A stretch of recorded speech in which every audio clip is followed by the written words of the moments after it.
Hey guys, welcome back. Okay, so we've got, last episode we were kind of drilling and still forming parts and all that. So we've got our nest doublers all done. They're all to radius, whatnot. So they're looking really good.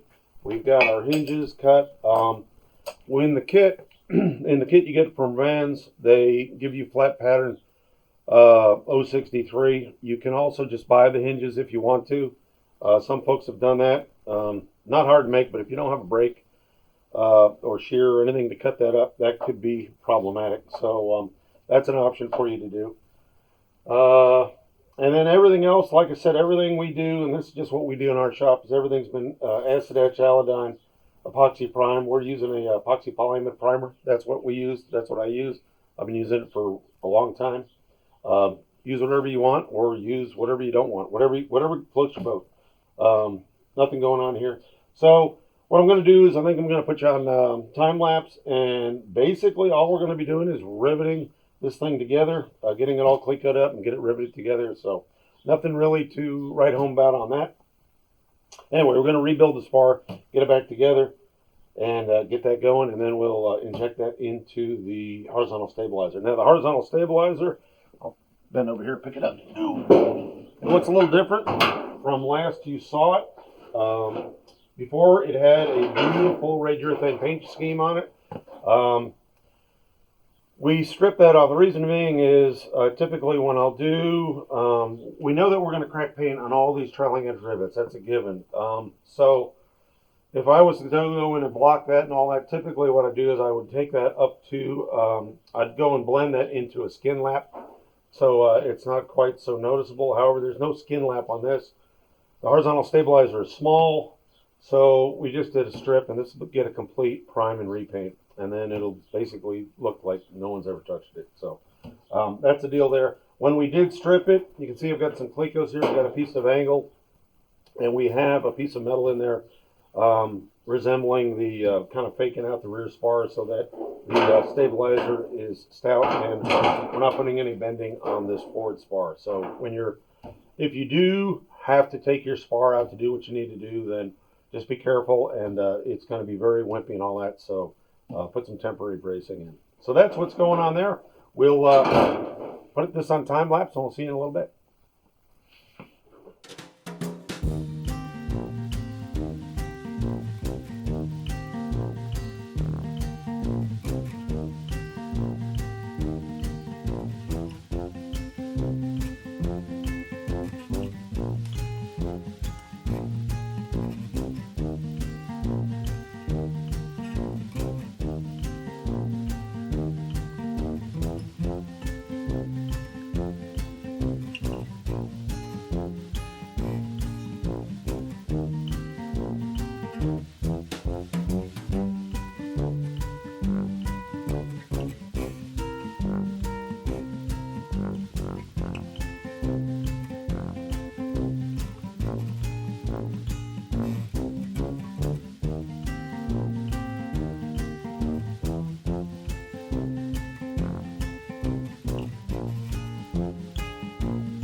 Okay guys, so we've got the basic spar, got the inner spar straps riveted in, they're set to go.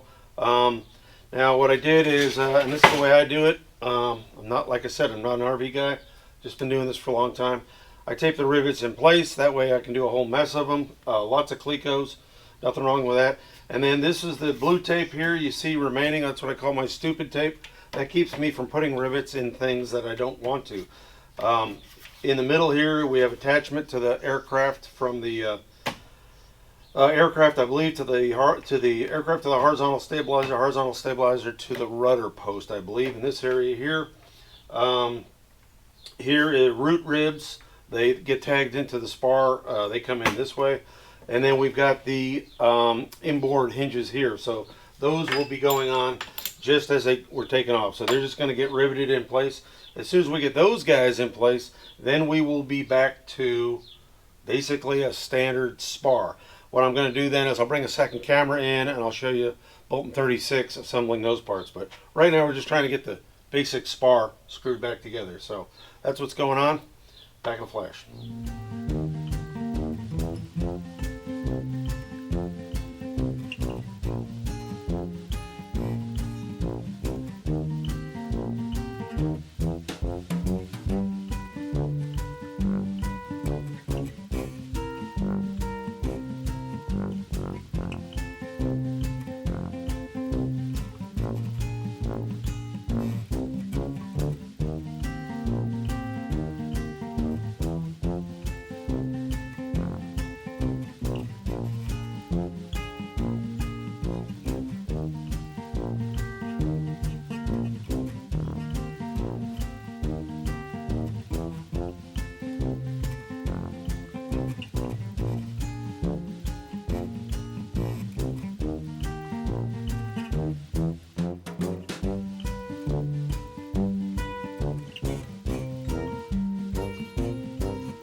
Okay guys, we have got the basic spar shot back together, so we're in pretty good shape.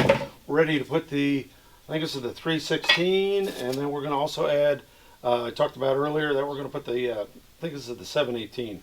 Put that on, and then we're also going to put our steel hinges, replacing our original aluminum extrusion hinges. So nice, tough stuff. So this is going to be pretty simple. I'm running two cameras, so bear with me, but I'll cut back and forth, and then I'll just cut away when we start doing riveting. So I've got everything, as I said, Aladine, that's what we do in our shop here. Acid etch Aladine, epoxy polyamide prime, that's what I do. And then we're just going to have our inside nest doubler. We have the outside at the back, which Van said is okay to put on. And then we also have our hinges here that are steel. So first things first, we're going to get this in position. And this is, now that we have the spar all dimpled, this basically snaps in place, picking up all the reference dimples. So it's kind of nice that way. And then we're going to put our hinges in. You're going to have two different hinge sizes because of the width of the spar web and the variability of the different folks who have built the spars. So you may have some funny looking feet, but as long as you have edge distance, and that should all you really care about. They want you to keep the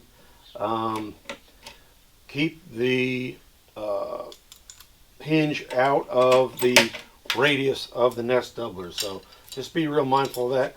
Remember, I was telling you the nest doubler needs to be at least 7 inches long, and then it's has to pick up at least 3 on either side. We're going to be picking up 4 on one side, 3 on another, so we're in real good shape there.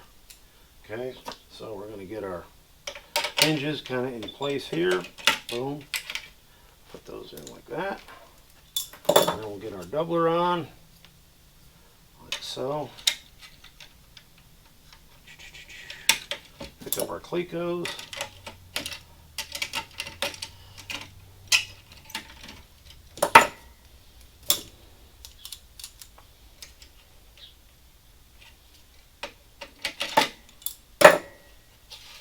Okay, everything's looking good there. Then we'll clear it out. Compressor may go off, so mind your ears.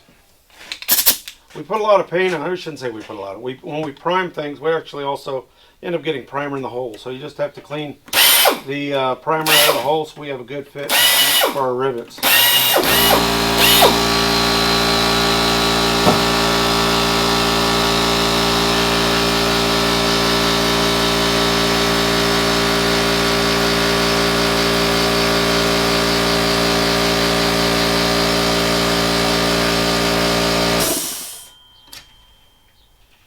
Nice and snug.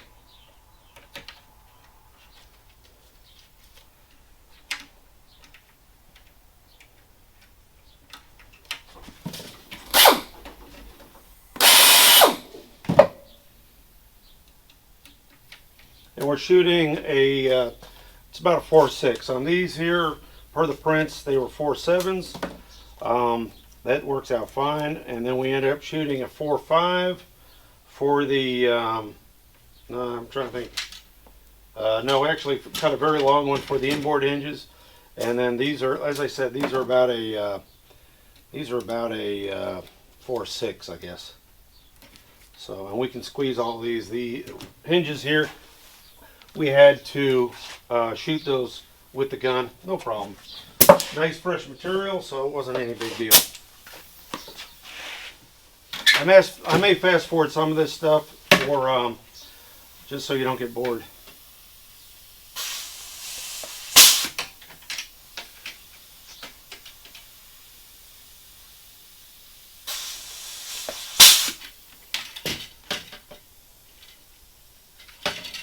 Good.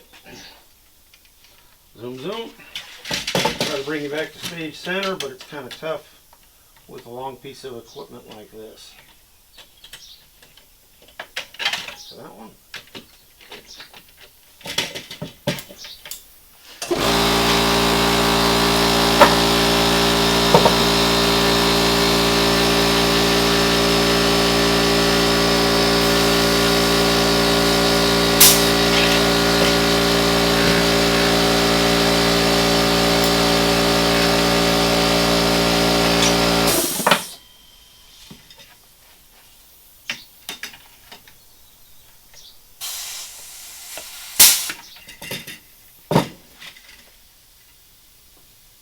Everything's looking pretty good. I might actually squeeze those just a hair more, but we're getting them all set.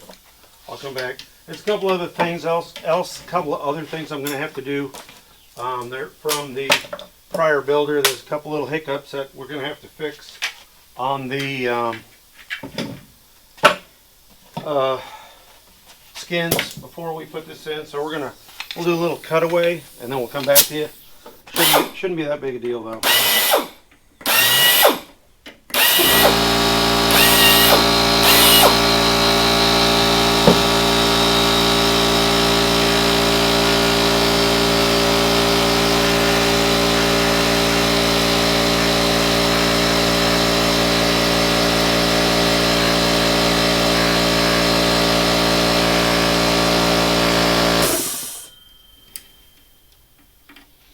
We've got the little compressor in the shop here. We don't have the shop compressor from the other building hooked up just yet.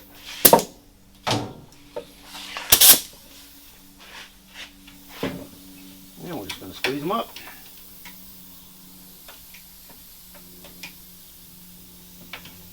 I have to do that one solid. That's in pretty close. Or pardon me, do it with a gun. Looking pretty good. Spin it around. Over here.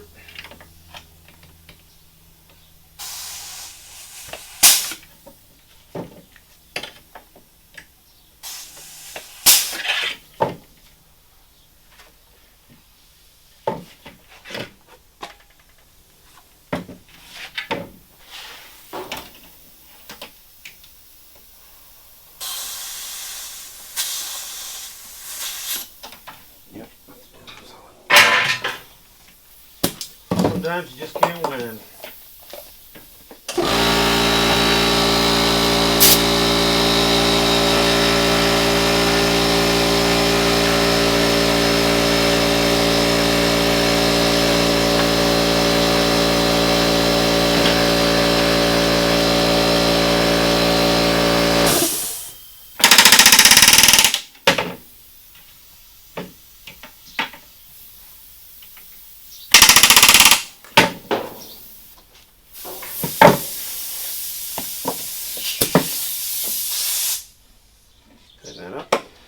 So that is the intent of Service Bulletin 36 all put in. Now I'll flip it around. I got the other side all done up. Zoom, come back in. Again, you can see the nest doubler here, the 316, whatever the heck it was. Where's my numbers? 316, 316 doubler. The hinges, and then the 718 on the back. So, and that's all within mold line and all that. So, anyway, that's going to be pretty much it as far as what it takes and what this thing is supposed to look like when it gets done. Now, one of the things we were talking about with some other folks, again, you've heard me. I'm kind of apolitical on the RVs. It's good aircraft. The RV3, Van never knew that guys were going to be doing guys, girls, whatever. We're going to be doing aerobatics, formation flying, all that other stuff. I think he just thought it was going to be kind of a nice little weekend getaway airplane. So as a result, the way the design was, some folks say, well, it is what it is. It's great. It's wonderful. It actually is, in today's world, maybe not quite as good as it could be. I'll show you a picture here of what a Cessna does. Now, what a Cessna will do is they'll come up and pick up rivets in the cap or the flange of the trailing edge bulkhead, or the spar bulkhead, spar flange. They'll pick it up, and then that takes care of the rocking motion, which was manifesting in the earlier back here. Rivets are only supposed to be loaded in shear. So what was happening with the reason they were having the failure is that rivets were actually trying to push the center web, center flange of this spar back and forth, getting your cracking and all that. So that's why that's the problem they were having. They ended up coming in with this big beefy, I shouldn't say beefy, this 032 doubler, and then steel hinges. But again, they never picked up the spar flange like the Cessnas did, or some of the others. Probably one of the reasons is the variability of the build. Okay, so you could have somebody build those. They may have to build them 20 times. Again, think about the early RV3s, 3s and 4s that were more, we'll call them hand-built aircraft. So in today's world, you can bang those parts out to a 10,000th of an inch. So this is going to be a pretty good fix. We end up kind of doing the same deal. We're taking this load here, spreading it out in the 316, and then that brings our loads into the skin flanges where we're picking up shear. So it's all good. Should last a long time. So anyway, that's what we got going on. I'm going to probably do a fast forward, and then you'll see me putting getting this ready to go back into the stabilizer. Like I said, I got a little housekeeping to do on the stabilizer, change out a few rivets, and then we're ready to stuff this thing back in. So carry on. Okay guys, the spar assembly is basically all together. We've got the doublers, the nest doublers, the new steel hinges. We have all that stuff done. We're getting ready to put it back in. Now, just if we were to have an aircraft that the spar was not cracked, what we would do is on the bottom, we would probably take the rivets on the tip rib up to the, because these rivets are on the outboard side, we take them up to the forward spar, take those out, and then take them out back to, on the trailing edge, back to about here, to get access so that we can put these parts in and all that to shoot it solid. Now they do allow you to shoot it with Cherry Max. I don't like that, not on a fitting like this, but there's no reason why you couldn't do it. If you knew that the spar was not cracked, you could do all of this externally, not even drill any of these rivets out. Basically build your nest doubler, fit it, get it set up, dimpled in place. That goes in.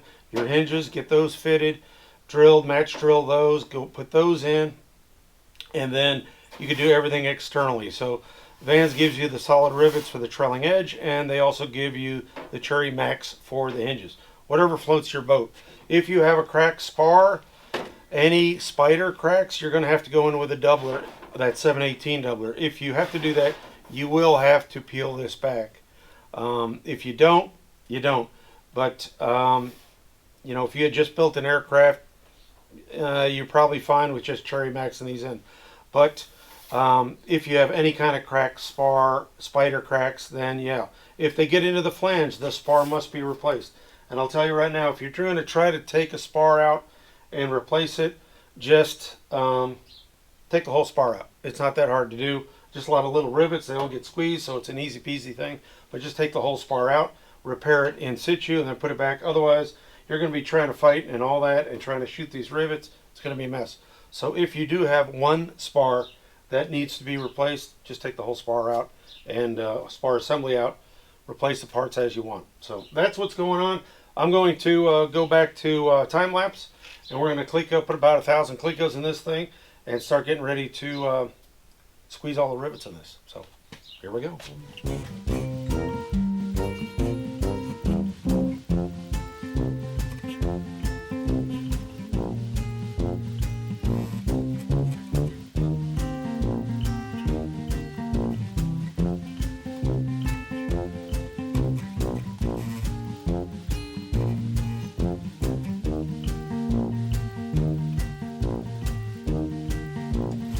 Okay, folks, I kind of was doing some time lapse on the riveting things together and all that. I was using a C-squeeze, and what I found is with the older structure and the newer structure not being exactly the same, I was having a problem with the rivets nailing over. So I ended up shooting this all by hand, had much better control of the bucktail as far as taking it down, so everything's much better deal there.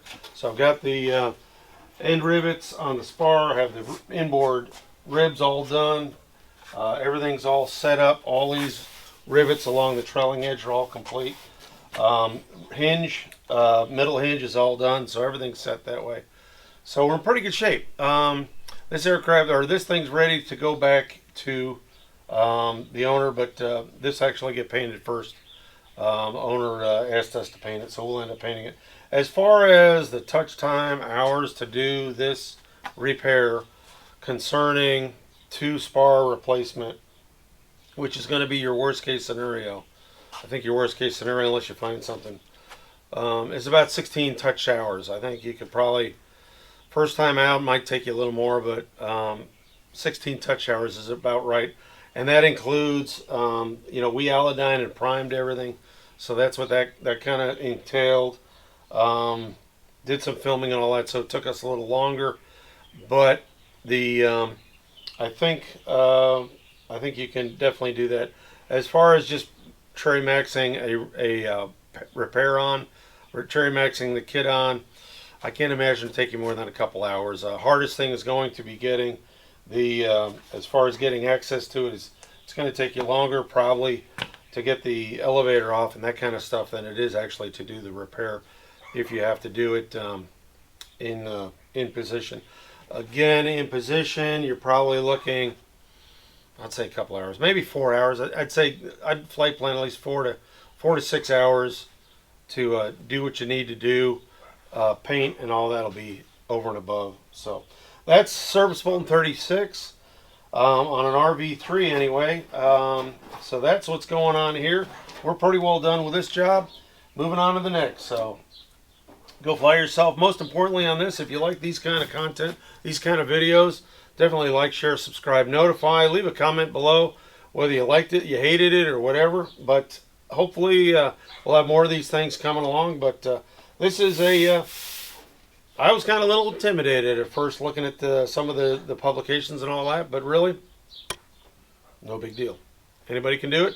And if you built your aircraft, it's definitely no big step for you. It's just I'd put it right up there with an annoyance, but do it. It's a good thing. It beefs things up, like we said. So definitely put this mod in. It's a good thing. So anyway, Hanger Rats out. Have a good one. Go fly yourself.